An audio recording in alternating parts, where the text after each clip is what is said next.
Did you ever wonder how the household items we grew up with became banned, only for scientists to later admit they were actually genius? These 1970s home items shaped daily life with clever designs no one questioned. So what happens when the things that worked best also turned out to be the most dangerous?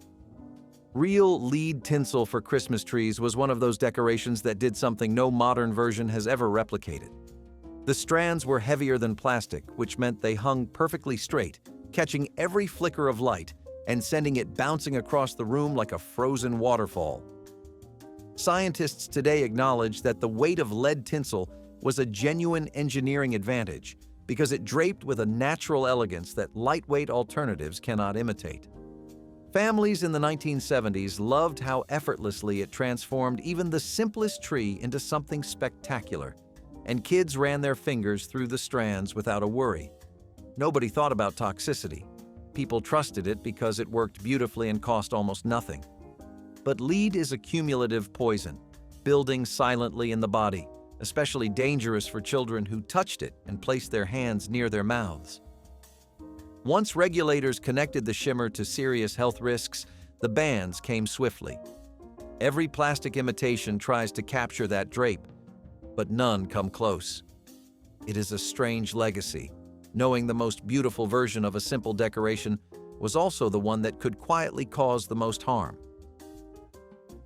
Asbestos oven mitts were the gold standard of kitchen protection because nothing else could handle heat the way asbestos fiber did. Grandparents slipped their hands into those thick mitts and pulled cast iron straight from a blazing oven without flinching, trusting a material used in fireproofing for centuries. Scientists still acknowledge that asbestos had extraordinary thermal insulation, resisting temperatures that would melt or char almost any modern synthetic. The mitts felt indestructible, and families used the same pair for years, passing them down like reliable tools. People trusted them because they never failed at keeping hands safe from searing heat. But every grab and every fold released microscopic fibers that floated invisibly into the air and embedded themselves in lung tissue permanently. When medical evidence became undeniable, regulators banned asbestos from household products entirely. Modern mitts use silicone and aramid fibers that work reasonably well, but engineers confirm the thermal gap between those materials and asbestos is real and measurable. The safest version was never the best, and that uncomfortable truth still lingers in kitchens everywhere. Mercury glass thermometers were something almost every family kept in a kitchen drawer or medicine cabinet, a tiny silver tool no one ever questioned. The bright metallic line moved with such precision that scientists today still call mercury one of the most accurate temperature liquids ever used in a handheld device. Doctors trusted them, parents trusted them, and readings were consistent enough that professionals relied on them for decades without seeking alternatives. That silver column expanded and contracted through pure physics, requiring no batteries, no calibration, and no electronics that could drift over time. People loved their reliability, never imagining that one crack on the bathroom floor could release a neurotoxin that lingered and seeped into corners nobody noticed. Mercury vapor is invisible and dangerous, capable of causing neurological damage with repeated exposure. When regulators banned these thermometers, it was not because they failed. It was because they succeeded using a material the world could no longer justify keeping in homes. Digital replacements work adequately, but engineers admit the precision of mercury remains difficult to match affordably. Formaldehyde foam insulation was marketed as the miracle shortcut for homeowners who wanted warmth without a fortune, and briefly it delivered in ways that impressed building scientists. The foam expanded rapidly once injected, sealing cracks and reaching spaces that fiberglass bats could never touch. Researchers acknowledged that the expansion ratio and adhesion were genuinely innovative, solving a real problem for drafty homes that leaked heat through every wall. Families in the 1970s embraced it eagerly, watching contractors fill walls with airy white material that hardened fast and seemed like the future of efficiency. But soon the complaints arrived. People woke with burning eyes, raw throats, and a chemical smell that clung to every room. The foam released formaldehyde gas steadily, especially in warm, sealed spaces, turning homes into low-level chemical chambers. Regulators banned it once health evidence became undeniable, but thousands were left with walls still quietly off-gassing for years. The irony stings because the concept was sound, the chemistry clever, and the insulation genuinely worked. It just poisoned the air inside the very homes it was designed to protect. Dichlorvos pest strips, sold as no-pest strips, hung in kitchens, bedrooms, and basements throughout the 1970s, quietly releasing vapor that kept insects away without sprays or traps. What made them remarkable was the slow release delivery mechanism. The chemical was embedded in a resin, allowing controlled evaporation over weeks, maintaining consistent concentration without the peaks and drops of traditional sprays. Researchers recognize this sustained release model as genuinely clever engineering that influenced modern drug delivery patches and timed release systems. Families loved the simplicity, just hang the strip and forget it. But that same vapor did not discriminate between insects and the people breathing around it. Dichlorvos belongs to the organophosphate family, chemicals that interfere with nerve function in humans just as effectively as in pests. Children, elderly members, and pets absorbed it continuously, often without symptoms until real damage had occurred. When regulators banned them, the strips vanished quickly, but the delivery concept they pioneered lives on in safer applications that owe their design principles to a product too dangerous for homes. Lead-soldered canned foods were a pantry staple in the 1970s, stacked in neat rows promising long shelf life and simple meal preparation.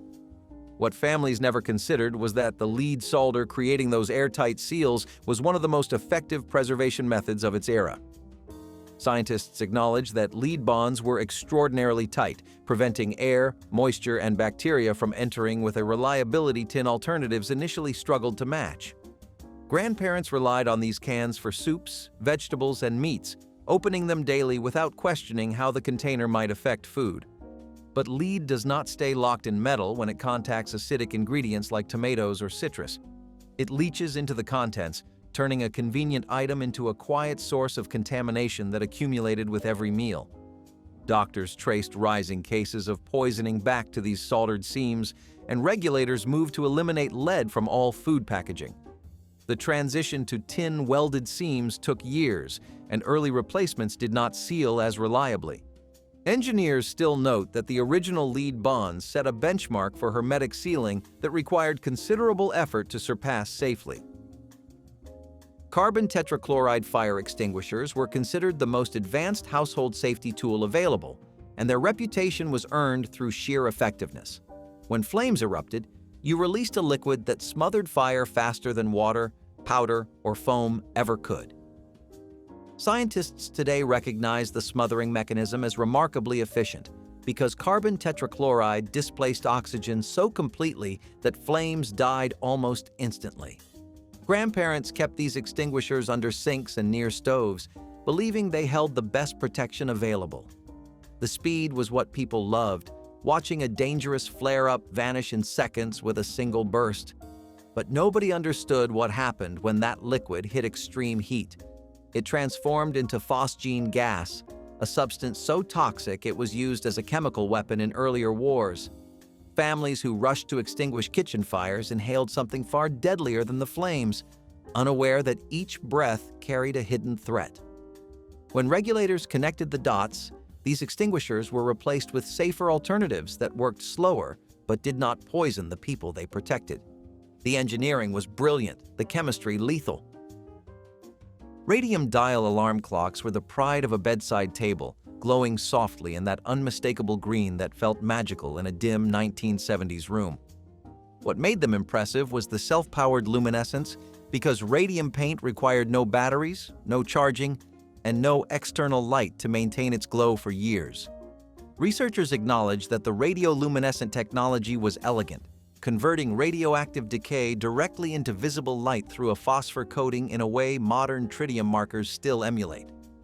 Families loved reading the time in complete darkness, and these clocks sat beside beds and on counters without anyone questioning a thing. Kids stared at the glow like a nightlight, fascinated by the soft green hands that never dimmed. But radioactive paint does not stay safely behind glass forever. Over time, the material degraded, releasing particles into the air and onto hands of anyone who touched the face. Once medical reports connected these exposures to serious consequences, the glow that felt comforting turned chilling. Regulators banned radium paint from consumer products entirely, replacing it with safer phosphorescent coatings that fade after a few hours instead of glowing for decades. Cadmium-plated ice trays were a sleek fixture in the 1970s kitchen, delivering a cube release so clean that modern trays have never matched the experience. The cadmium coating created an almost frictionless surface, meaning cubes popped out with a simple twist rather than the stubborn prying that silicone and plastic demand today.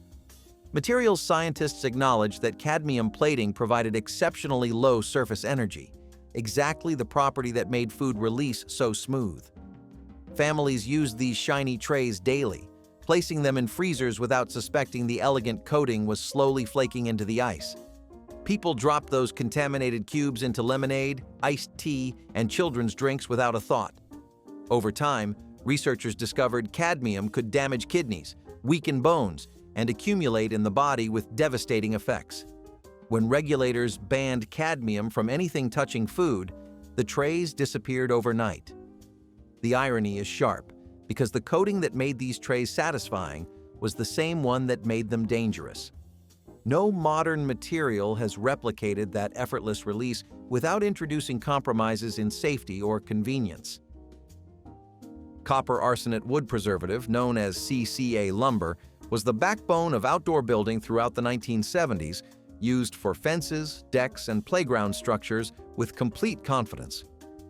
What made it remarkable was its longevity, because treated wood resisted rot, termites, and weathering for 40 years or more, far outlasting any untreated timber.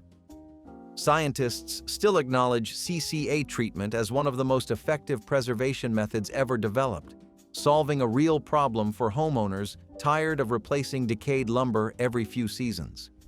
Families trusted the distinctive green-tinted boards because they delivered durability that seemed permanent.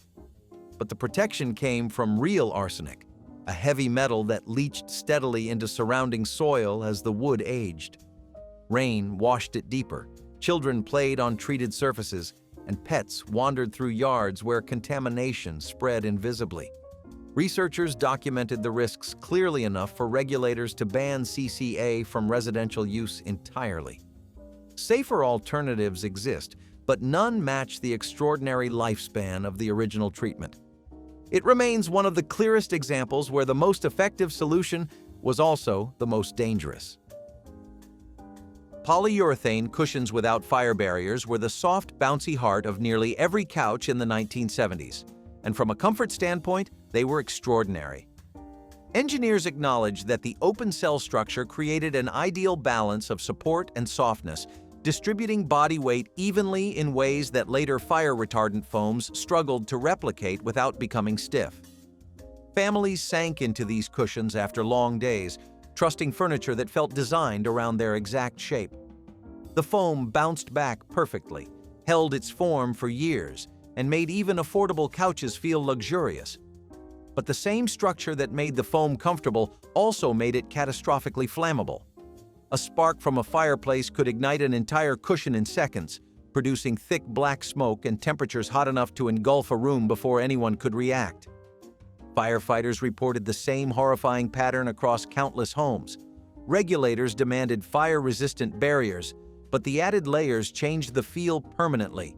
The original foam was structurally perfect for comfort, and that is precisely what made losing it so frustrating for designers who knew the replacement would never sit the same.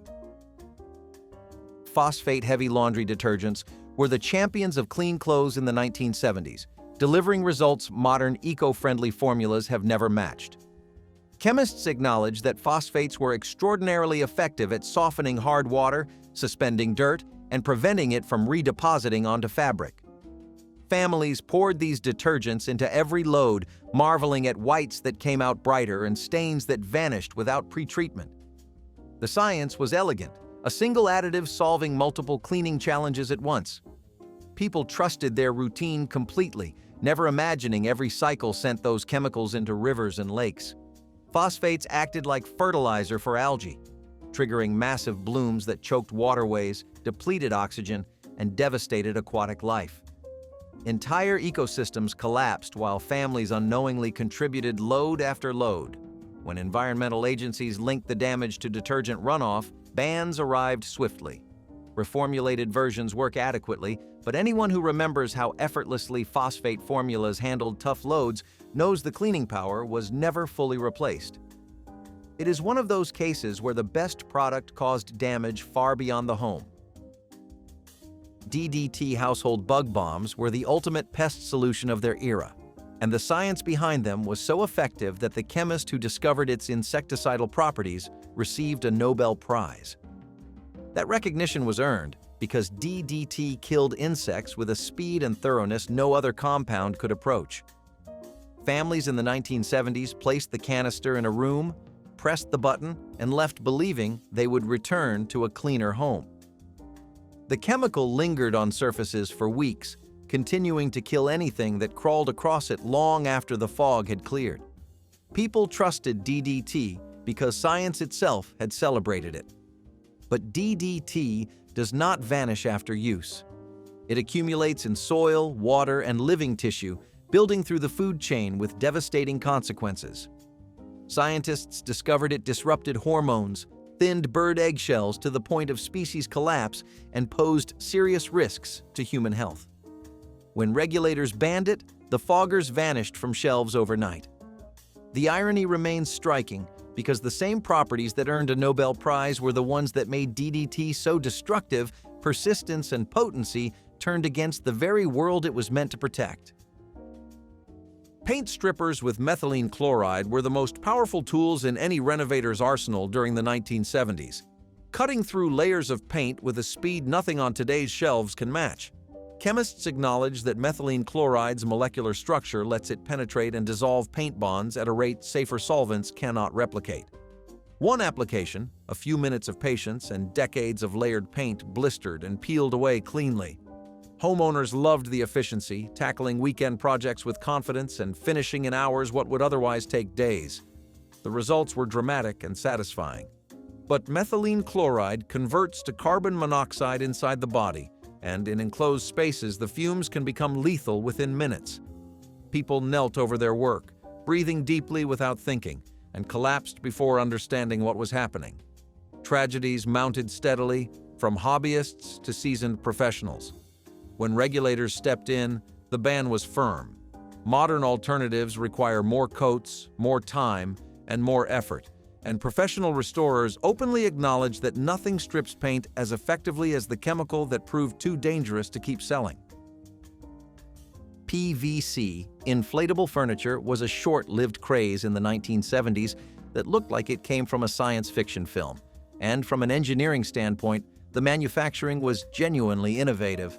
The airtight welding techniques used to seal those clear plastic chairs represented real advances in thermoplastic bonding, creating structures that held weight, maintained shape, and could be deflated and stored flat in seconds. Teenagers loved them, college students filled rooms with them, and catalogs advertised them as the perfect blend of style and practicality. The transparency and bounce made every space feel futuristic. But the PVC released chemical fumes, especially in warm rooms or direct sunlight. Anyone who owned one remembers the strange smell that never faded no matter how often the chair was cleaned. Those fumes included plasticizers and volatile compounds now known to cause respiratory irritation and long-term health effects. When regulators examined the off-gassing levels, the results triggered bans on certain PVC formulations. The furniture vanished almost overnight, but the welding and molding techniques it pioneered were quietly adopted by industries that found safer materials to work with. Fluoroscope shoe-fitting machines were the height of retail innovation, turning an ordinary shoe store visit into a futuristic experience. The concept was genuinely brilliant, using real-time imaging to show exactly how bones sat inside a shoe so fit could be judged with precision no tape measure could offer. Scientists acknowledged the diagnostic principle was sound, giving shoppers visual confirmation of sizing in ways that modern fitting tools still cannot replicate. Children loved peering through the viewer and seeing the glowing green outline of their skeleton, wiggling toes, and watching bones move in real time. Parents trusted the technology because it looked advanced and felt authoritative, but the image came from direct X-ray exposure, and each use delivered radiation to feet, legs, and the eyes of whoever looked through the viewer. Over time, researchers linked repeated exposure to burns, bone damage, and cancer risks. Regulators removed the machines from stores, but only after decades of widespread use had already exposed millions of unsuspecting families. The fitting concept was genius, the execution was devastating, and the lesson was permanent. Electric blankets with unshielded wiring were the kind of comfort that felt almost magical during cold 1970s nights. You plugged them in, switched them on, and warmth spread across the bed in a soft wave that made winter bearable. Engineers acknowledged that the heating element distribution in those early blankets was remarkably well designed, creating even warmth across the entire surface rather than the patchy hot spots that plagued cheaper alternatives. Families trusted them completely, draping them over mattresses and leaving them on for hours. The warmth was consistent, gentle, and genuinely effective at solving cold bedrooms in poorly insulated homes. But inside those blankets ran wiring never designed to withstand years of bending and nightly use. Over time, insulation degraded, exposing live elements that created real fire hazards. Reports of sparks, smoke, and burns surfaced steadily. Regulators recalled entire product lines and introduced temperature sensors and automatic shutoffs now considered standard. The original heat distribution design was so effective that modern blankets still follow its blueprint, just wrapped in far safer wiring. Bare bulb bathroom heat lamps were once a luxurious upgrade, offering instant radiant warmth the moment you stepped from the shower. Engineers acknowledged that these lamps delivered infrared heat with remarkable efficiency, warming skin directly rather than wasting energy heating surrounding air the way fan heaters do. The physics behind radiant heating is sound, and the immediacy made these bulbs more effective per watt than most alternatives at the time. Grandparents installed them proudly, flicking the switch every morning and basking in a glow that felt spa-like. People treated them like simple light bulbs rather than high-temperature devices. But bare bulbs are fragile, and these lamps sat dangerously close to moisture. If water splashed onto the hot surface, the bulb could shatter violently, sending glass across the bathroom. Exposed wiring and intense heat also created fire hazards in rooms filled with towels and curtains. When investigators documented the injuries and fires, regulators banned bare bulb designs and required protective coverings. Modern heaters are safer, but slower, and the instant warmth those old lamps delivered remains a benchmark engineer's reference when discussing efficient radiant design. Old formula mothballs with naphthalene were a staple in every storage chest and clothing bin, trusted by grandparents who swore by their ability to protect garments from moths for entire seasons. Chemists acknowledged that naphthalene's sublimation properties were uniquely suited to long-term protection because the solid slowly converted to vapor at room temperature, maintaining consistent pest-repelling concentration inside enclosed spaces without power or moving parts. The chemistry was elegantly simple, one compound doing its job for months. Families tossed these white spheres into trunks, packed them with winter clothes, and trusted the sharp smell as proof they were working. But naphthalene vapor does not just repel insects. It enters the lungs of anyone nearby, and in enclosed spaces, concentration builds steadily. Researchers linked prolonged exposure to anemia, liver damage, and respiratory illness. Regulators restricted naphthalene versions and pushed manufacturers toward safer formulations. Replacements work, but fade faster, requiring more frequent changes. The original mothball was a masterpiece of passive chemistry, and its effectiveness remains the standard against which newer products are quietly measured. High lead ceramic holiday decorations once lined mantels and shelves throughout the winter season, adding color and sparkle that modern lead-free glazes have never replicated. Materials scientists acknowledge that lead oxide glazes produced a depth of color, richness of shine, and smoothness of finish that remains superior to any safe alternative developed since. The lead allowed pigments to flow evenly during firing, creating surfaces so glossy they seemed almost liquid. Families displayed figurines, candle holders, and ornaments passed through generations, never imagining the finish could cause harm. But as decorations aged, tiny flakes and dust settled onto furniture, carpets, and children's hands. Toddlers who played near decorated mantles or handled ceramic pieces were unknowingly exposed to a metal that causes lifelong developmental damage.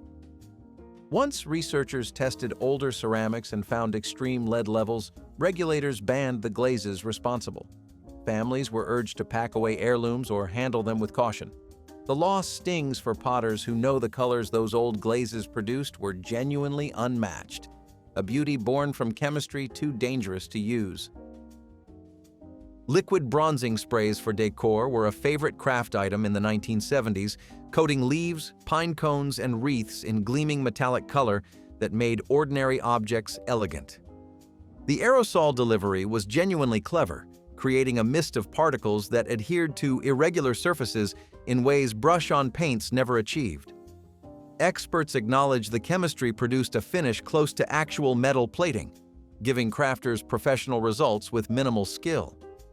People used these sprays indoors without hesitation, filling rooms with haze that settled onto every surface.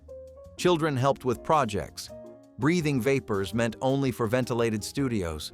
But those fine metallic particles entered lungs easily and lingered permanently.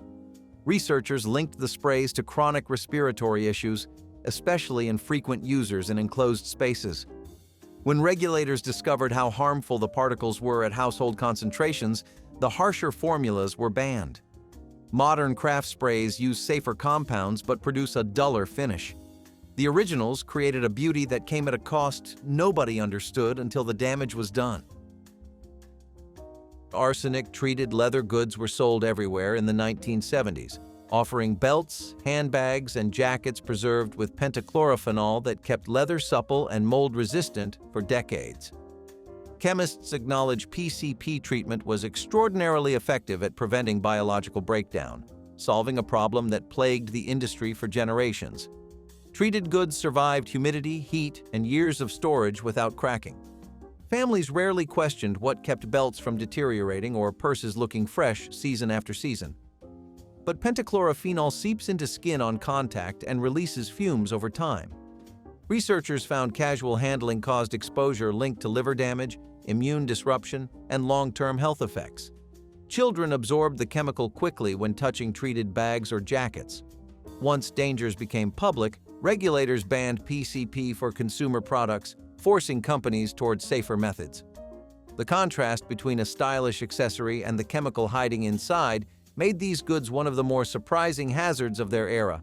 No modern preservative matches the longevity PCP provided. Aluminum cookware with early nonstick coatings was a quiet staple in 1970s kitchens, the kind of reliable pan used for everything from morning eggs to late-night leftovers.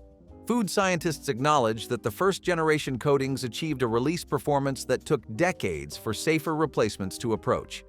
Food slid off effortlessly, cleaning required little more than a wipe, and the pans made cooking accessible to people who had struggled with sticky cast iron for years.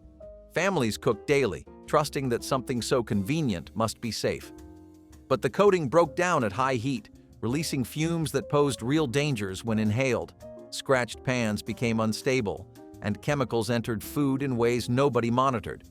When researchers identified the compounds, regulators stepped in and manufacturers reformulated. Replacements improved steadily, but early versions were noticeably less effective, and chefs noted the difference. The original slickness set a standard the industry chased for a generation, a reminder that the first attempt at convenience sometimes outperforms every cautious revision. Pressure cookers without safety valves sat on nearly every grandparent's stovetop, like sturdy metal workhorses ready for any meal. Engineers acknowledged the thermodynamics were genuinely sound, because unrestricted pressure allowed these pots to reach temperatures that modern safety-regulated models simply cannot match. Beans that took hours finished in minutes. Tough cuts of meat became tender in a fraction of the usual time. Families who mastered the technique swore by the results no other method could deliver. People trusted these pots, believing thick walls and weighty lids made them fail-proof. But without safety valves, pressure had nowhere to escape when temperatures climbed too high. That built-up steam turned the cooker into a ticking bomb capable of launching lids across kitchens or sending boiling food erupting in every direction. Stories of exploding pots became alarmingly common. Regulators mandated multiple release mechanisms that made modern cookers safer, but slightly less efficient. The raw cooking power of those unregulated originals remains a benchmark that safety-conscious designs have never fully recaptured. Flammable aluminum Christmas trees were a dazzling holiday trend in the 1970s, shimmering like something from the future and reflecting light in ways no natural tree could match. Design historians acknowledge the reflective engineering was genuinely impressive, each branch crafted to catch and redirect light from every angle, creating a dynamic visual effect that shifted as you moved around the room. Paired with color wheels, these trees produced displays so mesmerizing that families sat watching them the way people watch fireplaces. The aluminum caught reds, blues, and golds with brilliance that made ornaments unnecessary. Living rooms glowed with warmth that felt decades ahead, but underneath the beauty was serious danger. When paired with hot bulbs or faulty wiring, thin metallic branches could ignite in an instant, giving families no time to react. Whole trees went up quickly, turning celebrations into emergencies. Regulators banned the most dangerous models and required strict fire safety standards. The reflective magic of those originals remains a design achievement that no safer material has duplicated. Lead-glazed ceramic coffee mugs sat proudly in kitchen cupboards throughout the 1980s, their colorful finishes and handcrafted charm making them favorites for morning rituals. Many came from overseas markets or craft fairs where artisans used traditional glazing techniques passed down through generations. What nobody realized was that lead in those beautiful glazes slowly dissolved into hot acidic beverages like coffee and citrus juice. Every morning sip delivered invisible doses of a neurotoxin that accumulated in bones and bloodstreams over time. Families collected these mugs as souvenirs and everyday essentials, never suspecting the vessel holding their comfort drink carried serious risk. Children drank hot cocoa from colorful cups, absorbing lead at levels that affected developing brains severely. When testing revealed dangerously high lead content in imported ceramics, regulators cracked down on manufacturing standards. Many beloved mugs were quietly discarded once families understood the truth. The ban protected future generations, but those who spent years drinking from contaminated cups wondered what damage had accumulated. It remains a reminder that beauty and danger sometimes share the same glaze. In the 1970s, a bright coat of paint was seen as the quickest way to freshen up a home. The walls glistened with color, the nursery looked cheerful, and even wooden toys were coated in glossy perfection. What no one realized was that beauty came with a cost, a quiet, invisible danger hiding in plain sight. Lead-based paint was everywhere, from cribs to kitchen walls, sold as durable and easy to clean. Families trusted it, unaware that each chip and flake released toxic dust that lingered in the air and settled on everything. Children, drawn to the bright colors, often ingested it without anyone knowing. By the time doctors began connecting developmental problems to lead exposure, millions of homes were already covered in the stuff.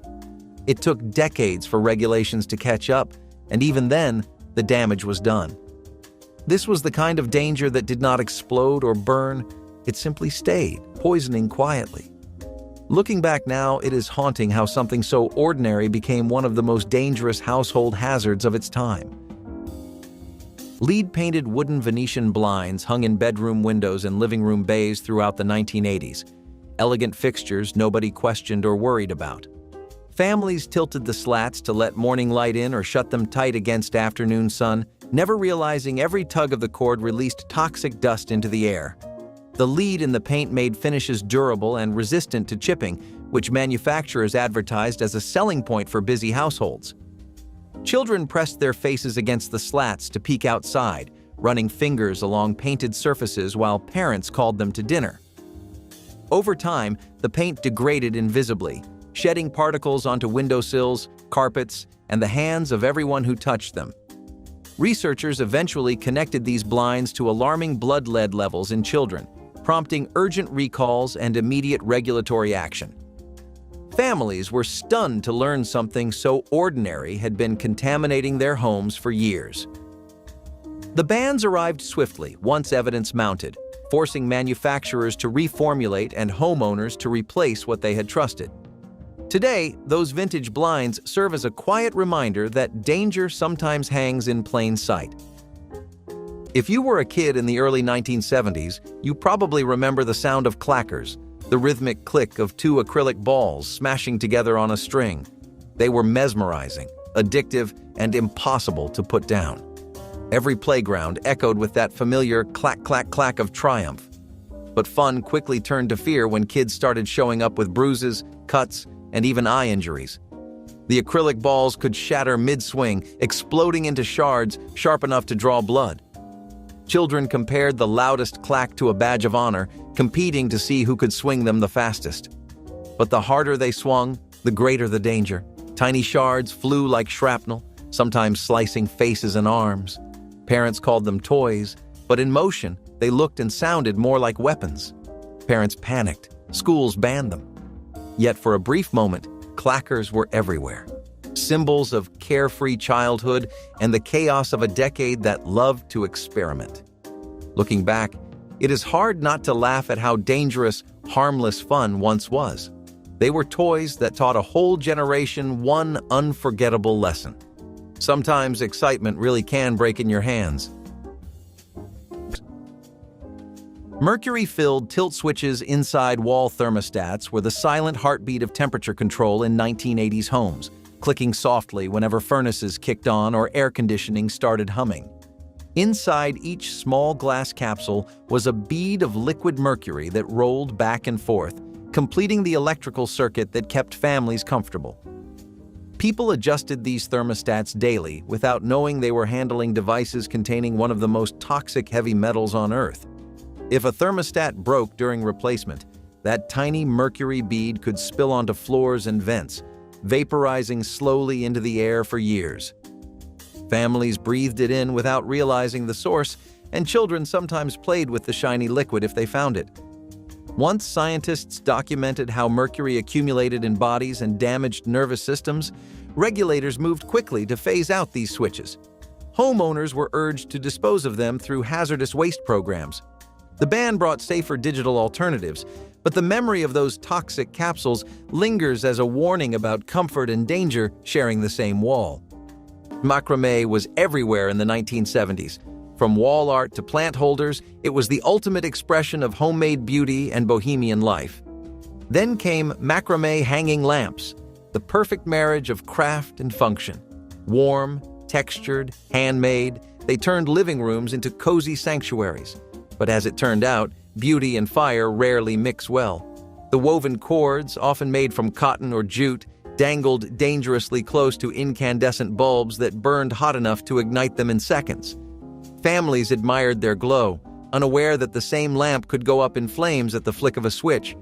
Fire departments quietly began issuing warnings, but by then macrame had already woven its way into millions of homes. The ads called them a touch of natural warmth. But that warmth sometimes became all too literal. The danger was poetic in its irony. Something hand-woven with care could end up destroying what it was meant to decorate. Even now, vintage collectors love their retro charm, but they do so with caution, knowing that one of the 1970s most iconic designs doubled as an accidental fire trap. It is the perfect example of a time when style burned brighter than safety. Carbon tetrachloride spot removers were tucked under laundry room sinks and inside cleaning closets throughout the 1980s, trusted solutions for stubborn stains nothing else could touch. The liquid worked almost magically on grease, ink, and mysterious marks on clothing, carpets, and upholstery. Families kept bottles handy, dabbing the clear solvent onto fabric and watching stains dissolve before their eyes. What nobody explained was that carbon tetrachloride converts to poison gas when it evaporates, and using it in poorly ventilated spaces could lead to dizziness, unconsciousness, or worse. People knelt over treated carpets, leaned into closets where freshly cleaned garments hung, and breathed deeply without knowing the risk.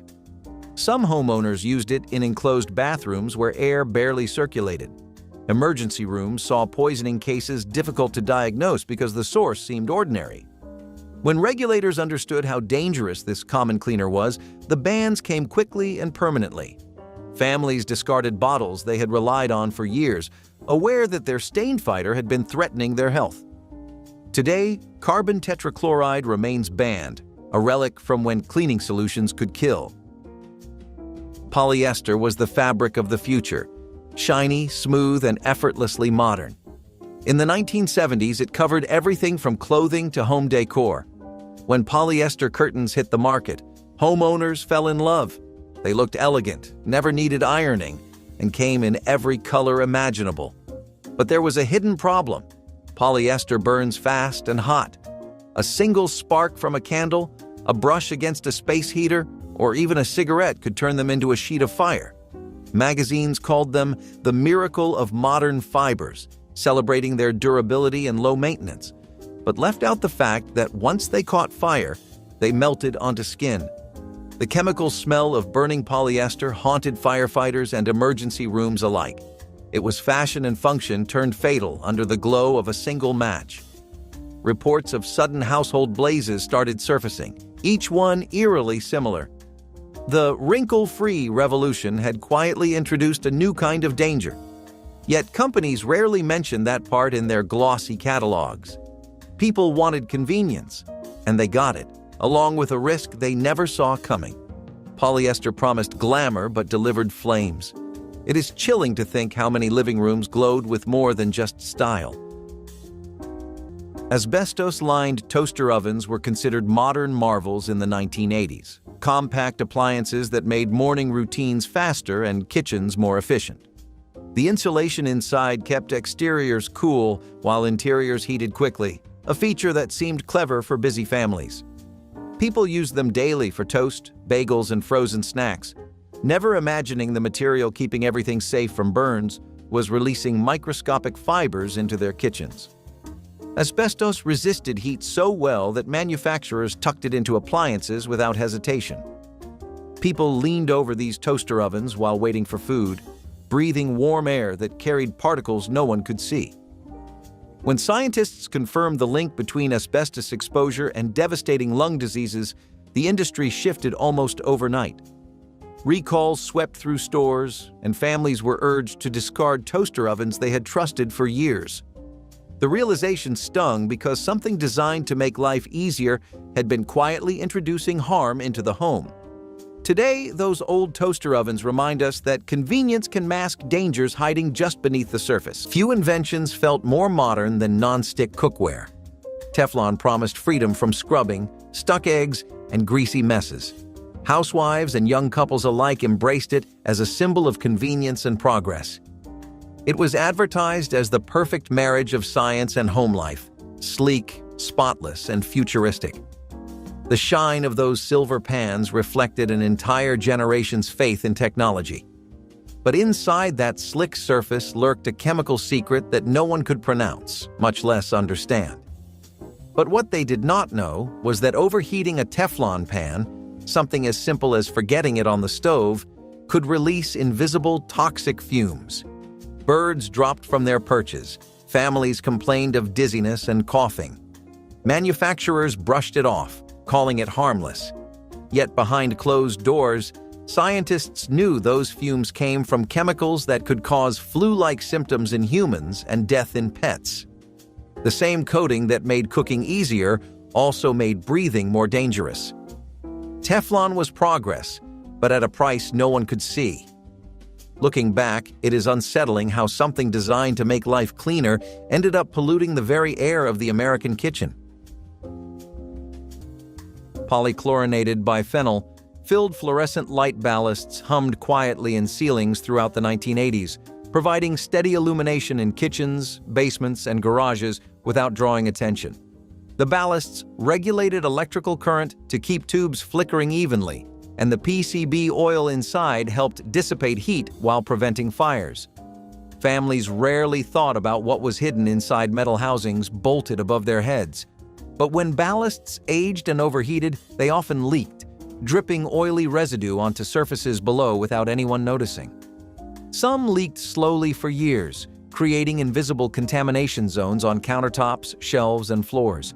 The PCBs did not evaporate easily. They clung to dust particles and spread through ventilation systems, accumulating in carpets throughout the home. When scientists confirmed that PCBs caused cancer and disrupted hormones, the manufacturing ban was swift, but millions of ballasts already installed remained in place. Families discovered the danger only when fixtures failed or during renovations. Cleanup required specialized procedures and protective equipment. Today, those old ballasts stand as proof that even simple overhead lights can harbor secrets. In the mid-1970s, energy efficiency was the new American dream. People wanted homes that stayed warm in winter and cool in summer without wasting money. That dream led to formaldehyde foam insulation, hailed as a cheap, cutting-edge solution. Contractors sprayed it into walls like miracle foam, sealing gaps in minutes. At first, homeowners were thrilled. Their houses felt warmer, the bills were smaller, and the air smelled faintly of newness. Then came the headaches, burning eyes, and nausea. The culprit? Toxic formaldehyde gas leaking into every room. What started as progress turned into panic. Families opened windows in the dead of winter, desperate for clean air, while government agencies scrambled to investigate. The foam was eventually banned, but its smell lingered in memory, a sharp reminder of how easily safety could be sold as innovation. The insulation meant to protect families instead turned their homes into slow, suffocating traps. Chlordane-soaked termite barriers were installed beneath foundations throughout the 1980s as the ultimate defense against wood-destroying insects. Pest control companies promised decades of protection, saturating soil with chemicals so persistent that termites would never tunnel through. Homeowners trusted these invisible shields completely, believing their investment would keep structural damage at bay forever. What nobody explained was that chlordane does not simply stay underground. It migrates slowly upward through cracks in concrete, through gaps around pipes, and through air circulating beneath floors. Families lived above these chemical pools for years, breathing vapors that accumulated inside tightly sealed houses designed to conserve energy.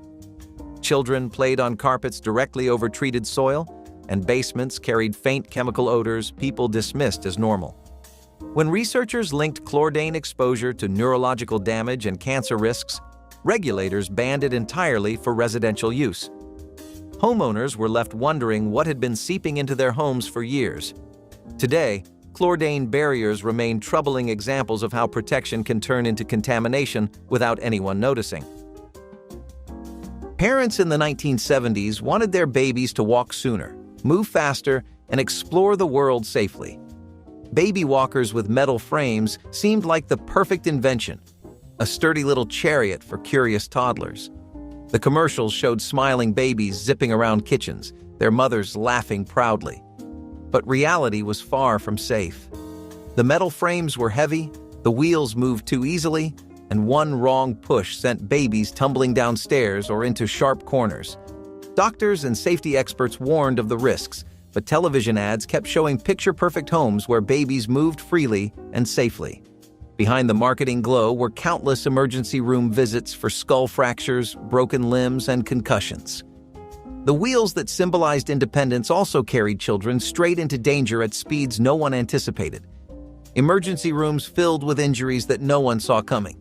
Pediatricians begged for the product to be rethought, but the market kept booming. It took years for regulations to catch up, and by then, the damage was done. What was supposed to symbolize independence became a silent threat rolling across living room floors. The sound of those tiny wheels once meant joy, but for many families, it ended in fear. Formaldehyde-treated plywood kitchen cabinets lined the walls of countless homes in the 1980s, their smooth surfaces and affordable prices making them popular for families upgrading cooking spaces. The glue holding wood layers together contained formaldehyde resins that cured slowly over months, releasing invisible gas into kitchens where families spent hours each day. People cooked meals, ate breakfast, and helped children with homework while breathing fumes they could not smell at low concentrations. Some families noticed headaches, irritated eyes, or persistent coughs without connecting symptoms to their new cabinets. The formaldehyde levels were highest when cabinets were new, but off-gassing continued for years, especially in warm kitchens where windows stayed closed. When researchers published findings linking chronic exposure to respiratory illness and cancer risks, the construction industry faced immediate pressure. Regulators set strict limits on formaldehyde emissions, forcing manufacturers to reformulate adhesives entirely. Families who had proudly remodeled their kitchens wondered what they had been breathing. Those cabinets became symbols of how progress can poison the spaces meant to nourish us. Nothing said comfort like curling up under an electric blanket on a cold night. They were luxury and warmth rolled into one, a modern marvel for the modern family. But early models had a dangerous flaw: poor wiring. Wires frayed inside the fabric, sparks flew, and fires started in the middle of the night. The cozy hum of electricity felt like progress itself. No more cold sheets or frosty mornings. But inside those blankets, tangled wires rubbed and wore thin with each use, turning comfort into kindling. One overheated coil could transform a peaceful night into a blaze that consumed the very bed it was meant to warm. What was supposed to be comfort became catastrophe. People trusted their blankets to keep them safe and warm, not realizing that one flick of the switch could ignite the bed beneath them. Manufacturers eventually added safety switches and temperature controls, but not before tragedy struck countless homes. The danger of electric blankets was quiet but terrifying. It lived in the very object meant to bring comfort. Even now, some still remember that faint electrical smell, the hum of danger disguised as luxury. Asbestos-backed vinyl floor tiles covered kitchens, bathrooms, and basements in countless 1980s homes, their durability and affordability making them the go-to choice for practical families. The tiles came in cheerful patterns that brightened rooms, and they resisted water, stains, and heavy foot traffic better than almost anything available. Hidden beneath the colorful surface was a layer of asbestos backing that gave tiles their famous strength. Families walked across these floors barefoot, mopped them weekly, and never imagined the material underfoot could be dangerous. The asbestos remained stable as long as tiles stayed intact, but scratching, cracking, or removal released microscopic fibers into the air. Homeowners who pulled up old flooring themselves often did so without masks, inhaling clouds of invisible particles. When health risks of asbestos became undeniable, regulations required professional abatement and safe disposal. Many families discovered their floors were hazardous only when preparing to sell or remodel their homes. The cheerful tiles that seemed so practical now required expensive removal procedures. They remain a stark reminder that danger sometimes lies directly beneath our feet. In the 1970s, microwave ovens were the crown jewel of kitchen technology. They cooked faster, looked futuristic, and promised freedom from the oven. Everyone wanted one. But early models came with a terrifying flaw: radiation leakage. The doors did not seal properly, allowing microwave energy to escape into the room. People reported strange sensations, headaches, and even interference with medical devices like pacemakers. Engineers rushed to patch the issue, but many homes kept using their old machines, unaware of the invisible risk humming beside them. What makes it chilling is how normal it all seemed: the soft hum, the warm food, the invisible waves. Microwaves changed the way America cooked, but their early days were filled with more mystery than safety. Progress, as always, came with a price, and this one could not be seen, only felt. Pentachlorophenol treated wooden decks stretched across backyards throughout the 1980s, sturdy platforms where families gathered for barbecues and summer afternoons. The chemical treatment promised decades of protection against rot and insects, making it the preferred choice for homeowners wanting outdoor spaces that would last. What nobody explained was that pentachlorophenol seeps slowly to the surface, especially in hot weather, creating invisible residue that transferred to bare feet and hands. Children ran across these decks without shoes, sat on warm planks, and played for hours without anyone suspecting danger. The chemical absorbed through skin and accumulated in bodies over time, causing effects researchers would later link to serious health concerns. When regulators discovered the scope of the problem, residential use was banned, and homeowners were urged to seal or replace treated lumber. Many families who had spent years enjoying their decks faced difficult choices about structures they had built with pride. Today, those old decks remain a reminder that the places where we relax can carry risks we never imagined. Backyard games were a staple of the 1970s, and lawn darts, known as jarts, were the ultimate crowd pleaser.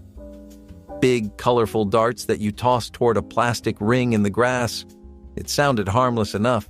Families loved them. Picnics, reunions, and barbecues were not complete without a set.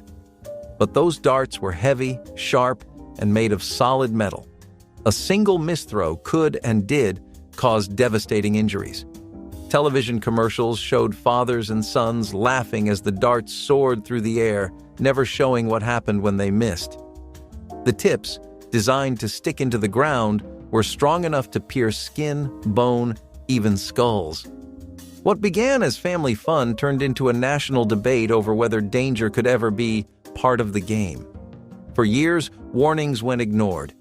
Advertisers showed smiling families, barefoot kids, and perfect summer skies. Behind the fun, hospitals were reporting accidents nationwide. Eventually, the government stepped in, banning them altogether. It is strange how something meant to bring families together ended up tearing so many apart. Today, lawn darts remain a reminder that even the most innocent games can turn deadly when safety takes a back seat. Cadmium pigmented orange fiestaware sat in china cabinets and on dinner tables throughout the 1980s, its bold radioactive orange glaze making it a beloved collector's item and everyday dinnerware. The color came from cadmium sulfide and selenium compounds that gave the finish its characteristic brightness, a vibrancy no other pigment could match. Families served holiday meals and children's snacks on these plates without knowing the glaze was not stable. Acidic foods like tomato sauce and citrus fruits slowly leached cadmium from the surface, delivering invisible doses of toxic heavy metal with every bite. Collectors displayed pieces proudly, unaware that handling them transferred contamination to hands that later touched food. When testing revealed vintage orange fiestaware could expose users to dangerous cadmium levels, the original formula was discontinued and warnings spread through collector communities. Many families packed away dishes they had cherished for generations, uncertain whether to keep them or dispose of them. The bright orange plates became symbols of how beauty and toxicity share the same glaze. Today, they serve as colorful reminders that even cheerful dinnerware can hide dangers. In the era of modern living, asbestos was marketed as a miracle material. It was heat-resistant, fireproof, and affordable, everything a builder could want. Homeowners proudly installed asbestos ceiling tiles, believing they were upgrading to a safer, more sophisticated home. No one questioned what was in the panels that covered their heads. When the tiles aged, cracked, or were cut during renovations, microscopic fibers filled the air, unseen but deadly. Families breathed it in for years, never suspecting the quiet danger in every breath. It was only later that doctors linked those fibers to lung cancer and mesothelioma, a cruel legacy of convenience. The saddest part is how long it took for the truth to surface. People trusted the advertisements, the packaging, and the promise of safety. Those ceilings were meant to insulate, but they ended up haunting countless lives. The shiny, modern touch of the 1970s turned out to be one of the deadliest materials ever brought into American homes. Lead solder and copper water pipes ran through the walls of countless 1980s homes, carrying drinking water from municipal systems to kitchen faucets and bathroom sinks. Plumbers used lead-based solder because it melted easily, sealed joints tightly, and had been the industry standard for generations. Nobody questioned whether the material touching water supply might affect what families drank and cooked with every day. The lead leached slowly into water flowing past, especially in homes with slightly acidic water or pipes that sat unused overnight. Families filled glasses, made coffee, prepared baby formula, and cooked pasta without knowing invisible contamination accompanied every drop. When researchers connected household lead exposure to developmental problems in children, the plumbing industry faced a reckoning. Regulations banned lead solder for drinking water systems, but millions of homes already had it in their walls. Some families discovered the problem only after testing revealed elevated lead levels. Today, those soldered joints remain hidden inside walls, a quiet reminder that even clean water can carry dangers nobody thought to question. In the 1970s, the oven cleaner aisle looked like a science fiction showcase. Every can promised miracle cleaning that could melt away years of grime with a single spray. Housewives were dazzled by the promise of power, of finally taming the dirtiest corner of the kitchen without breaking a sweat. The problem was that power came with a price. Pressurized oven cleaners used caustic chemicals so potent they could burn skin on contact, and their fumes were enough to make people dizzy, or worse. Windows fogged with the stinging smell of ammonia and lye, and eyes watered as families carried on, thinking a little pain meant progress. It was normal to cough your way through a cleaning session. Companies insisted the fumes were safe in well-ventilated areas, as if every suburban home had a laboratory-grade exhaust system. These products made kitchens sparkle, but at the cost of burning lungs and peeling fingertips. Some users fainted, others suffered long-term damage without realizing it until years later. What makes it haunting is how proudly these cans stood under the sink, a modern badge of cleanliness hiding quiet danger. They sold the dream of convenience, and people bought it, never knowing they were trading air for shine.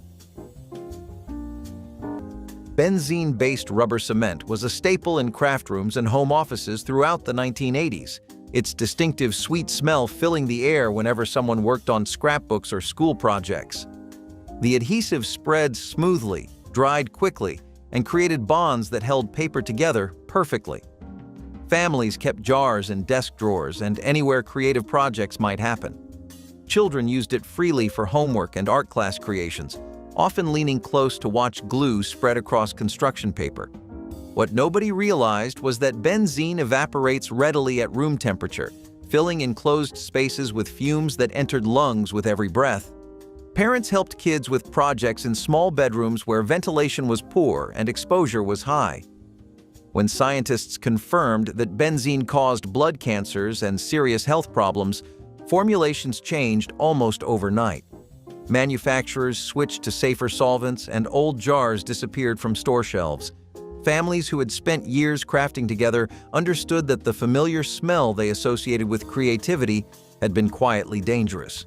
Today, benzene-based rubber cement remains banned, a reminder that innocent hobbies can carry hidden risks. Before you go, tell us which banned genius item surprised you most. Tap like if this walk through forgotten brilliance hit home, and subscribe so you never miss the next deep dive into the things we lost.